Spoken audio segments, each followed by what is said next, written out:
Yeah, still Saturday, 8th or 9th of April. I don't know. Anyway, I got the main jet out of that Mikuni carburetor, and of course it's an aftermarket. It does not have a number stamped on it. It is large. Alright, so it's crap. Looked around on eBay, well, I actually did, eBay and Amazon. I've got to do some more research on Mikunis for Harleys to see what size jets, what range of jets I need to get. Put it all back together, no leaks. Pulled the spark plugs, just like I thought. Had a lot of black carbon on them. Cleaned both spark plugs with a brass wire brush. Put them back in. Opened up the gas valve, checked for leaks. Just touched the starter and it cranked right up without me engaging the choke or enricher, whichever one you want to call it.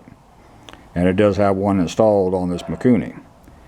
Now, if I understand that part of it right, it has a different chamber, and when you engage the choke slash enricher, it has a different source of fuel to feed into the carb for startup and warm up. And then when you disengage your choke slash enricher, it shuts off that port, so then you're running on your jets, your main jet. Okay?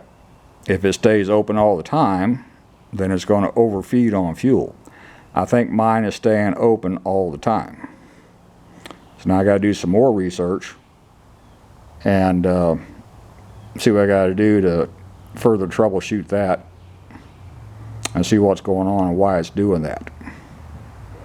Got a call into a carb man, a recommendation from the Harley shop. Holiday weekend, he hasn't returned my call, but I don't expect him to until next week. And if he doesn't call by Tuesday, Wednesday, I'll reach out to him again and see if he can give me some assistance. So I think I got it narrowed down. It is in the carb, and it is overfeeding fuel. Now I just got to sort out why it's overfeeding fuel. And I think it has to do with the choke slash enriching system. That's my best guess right now. I also bought a set down stool, non-adjustable. This is number 3. I got one at the farm, one at my little building, and I got one here in the garage. I keep moving these things all over the dang place. Amazon, not very expensive at all. Saves your knees, and my knees are shot. So this is one of those must-have things. 5 minutes to put it together. So now I can save my knees up here. Things used to be like $10, now they're 30. Used to be all metal, now they've got a lot of plastic. That tray's plastic. All 4 casters pivot, and they actually greased them, you know, so it says it's got a capacity of 250 pounds or so. I ain't gonna be standing on it, just gonna be parking my butt on it. So we'll see. But definitely it helps save your knees. So that's why I buy them. Anyway, that's all for this one. Now, oh, partly cloudy day. Down the road, this is an L-shaped street. It's very small, but going to the south. Apparently a lady was driving too close to a parked car.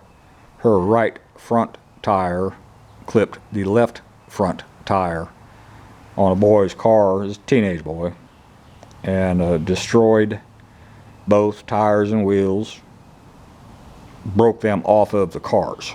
So I did some suspension damage too, probably some axle damage, some sheet metal damage on both, of course. And it's probably a middle-aged woman, and nobody's upset, you know.